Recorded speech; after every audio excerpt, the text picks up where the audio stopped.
Hello friends and welcome back to the Gurukul of Acharya Vishnugupta Chanakya. भाई हम सब उनके शिष्य ही तो हैं। We all are learning great things of life and work management through him and a big thank you to all of you. मैं हूं AJ। आपने मुझे इतने मैसेजेस और DM किए अबाउट चाणक्य नीति और अपने सवाल भेजे।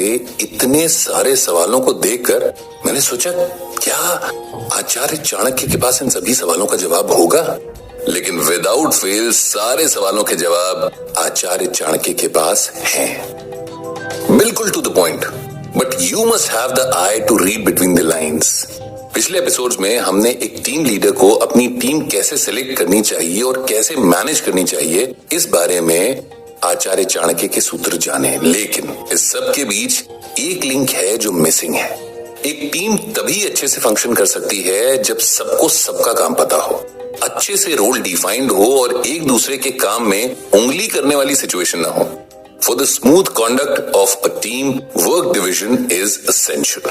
काम का और रिस्पॉन्सिबिलिटी का बंटवारा बहुत जरूरी है। अगर आप अपनी टीम में डिस्प्यूट नहीं चाहते हैं तो ये जरूर करिए। रोल क्लैरिटी ना हो तो प्रोडक्टिविटी भी बिग टाइम हैम्पर होती है।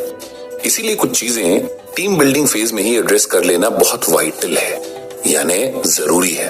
बट डोंट वरी, इस उलझन का जवाब भी हमें आचार्य विष्णुगुप्त चाणक्य से ही मिलेगा। आचार्य चाणक्य का एक श्लोक सुनते हैं जो इसी बारे में है। वो कहते हैं, एकाकिना तपो द्वाभ्याम पठनम गायनम त्रिभिः चतुर्भिगमनम क्षेत्रम पंचभिर बहुभिरणम। इस श्लोक का अर्थ है, तप या किसी प्रकार की साधना एक अकेला व्यक्ति ही अच्छा करता है। पढ़ाई अगर 2 छात्र मिलकर करें तो अच्छी रहती है। इसी तरह गाने के लिए अगर 3 लोग मिलकर प्रैक्टिस करें तो वो अच्छा रिजल्ट देता है। इसी तरह किसी यात्रा यानी जर्नी पर कम से कम 4 लोगों को साथ जाना चाहिए। खेती का काम कम से कम 5 लोग हों तो अच्छे से हो सकता है। इसी तरह युद्ध की सिचुएशन में जितने लोग हों उतना अच्छा रहता है। इस श्लोक में काम के हिसाब से लोगों के अप्रोप्रिएट नंबर बताए गए हैं। जैसे अगर आप मेडिटेशन करेंगे तो आप नहीं चाहेंगे कि आसपास कोई और भी हो। You need peace and isolation that time, है ना? इसी तरह जब एग्जाम की तैयारी करनी हो तो सबका कोई ना कोई एक ऐसा इंटेलिजेंट दोस्त होता है जो एग्जाम से एक दिन पहले पास होने लायक तैयारी करा देता है। कभी हमने अपने टीचर्स को इतना सीरियसली नहीं लिया जितना उस दिन उस दोस्त को लेते हैं। अब इस श्लोक में चाणक्य के टाइम के रेफरेंसेस दिए गए हैं, पर हम इसे बहुत आसानी से कॉर्पोरेट में इनकॉर्पोरेट कर सकते हैं।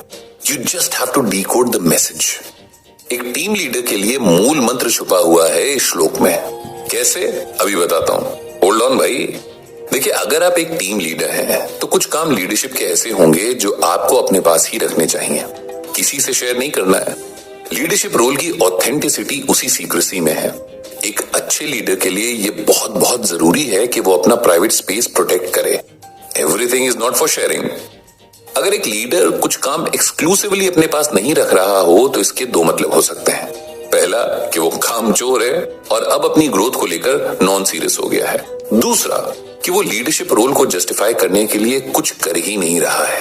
He is just playing the waiting game. ये बहुत सेल्फ हार्मिंग है। एक अच्छा लीडर हमेशा अपनी थिंकिंग कैप ऑन रखता है। इसीलिए एक अच्छे लीडर को चाहिए कि वो अपना मी स्पेस ऑफिस में भी क्लेम करे और प्रोटेक्ट करे। वो लीडरशिप एक्सक्लूसिव प्लान्स बनाए और उनको एग्जीक्यूट करते वक्त रेलेवेंट इंफॉर्मेशन शेयर करे। लीडर का करिश्मा उसी सस्पेंस में छुपा होता है, जब लोगों को उम्मीद रहती है कि आपके पास जरूर कोई सोल्यूशन होगा। बस इसीलिए एक टीम लीडर को टीम से बहुत अच्छे रिलेशन बनाने चाहिए, लेकिन एक डिग्निफाइड डिस्टेंस और प्राइवेसी भी मेंटेन करना चाहिए। एक शेर कहीं सुना था इस मौके पर, वो सुना देता हूं, since I remember it right now. तो शेर है कि वो महफिल में नहीं खुलता, तन्हाई में खुलता है।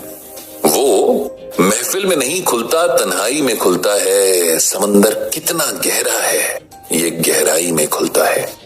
एक टीम लीडर को भी ऐसा ही होना चाहिए। अब आते हैं श्लोक के दूसरे पार्ट पर। आचार्य चाणक्य कहते हैं कि जैसी जरूरत हो उतने लोग रखे जाने चाहिए।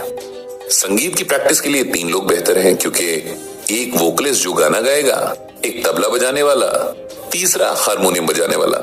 तब जाकर कहीं संगीत का रियाज भी अच्छे ढंग से हो पाएगा। अब अब इस श्लोक को अपनी टीम पर लागू करिए। आपका गोल क्या है, उस हिसाब से आपको टीम एक्सपेंशन के बारे में सोचना है। कई बार हम एक्साइटमेंट में एक बड़ी सी टीम खड़ी कर लेते हैं, लेकिन बात जब डिलीवरी की आती है तो आउटपुट हमारी एक्सपेक्टेशन से काफी कम निकलता है। ऐसा हर टीम लीड का एक्सपीरियंस रहा होगा। आखिर इसकी वजह क्या है? वो लोग जो स्टार्टअप बैकग्राउंड से हैं, वो भी इस बात से रिलेट करेंगे। ये मेजर करना बहुत इंपॉर्टेंट है कि आपकी नीड के हिसाब से आपकी टीम कितनी बड़ी होनी चाहिए, न ज्यादा न कम। ये फैसला गोल ओरिएंटेड होना चाहिए। आपको रिक्वायर्ड स्किल सेट के लोग चाहिए, उनकी लिमिटेशन और बेस्ट दोनों मालूम होना चाहिए। आचार्य चाणक्य के श्लोक से फॉर्मूला लें तो आज की लर्निंग क्या है? एक लीडर को लीडरशिप रोल के कुछ काम अपने हाथ में एक्सक्लूसिवली रखने चाहिए, उसे टीम से शेयर नहीं करना चाहिए। टीम कितनी बड़ी होगी ये कई फैक्टर्स पर डिपेंड करता है। आपकी रिक्वायरमेंट क्या है? अगर आपको स्टार्टअप करना है तो साथ में एक को फाउंडर रखना बेहतर होगा। अगर प्रोडक्ट को डेवलप और मार्केट करना है तो किसी तीसरे एक्सपर्ट से टाई अप करना बेहतर होगा। अगर प्रोडक्ट को लॉन्च और मार्केट करना है तो एक टीम की जरूरत पड़ेगी, और अगर मार्केट पर चढ़ाई ही कर देनी है तब तो स्काई इज द लिमिट। हमेशा याद रखें कि आचार्य चाणक्य कोई भी फैसला इमोशनली लेने की सलाह नहीं देते। हर काम के पीछे एक लॉजिक होना चाहिए। आई होप आपको टीम एक्सपेंशन और फॉर्मेशन से जुड़ी बातों पर आचार्य विष्णुगुप्त चाणक्य का ये फॉर्मूला पसंद आया होगा।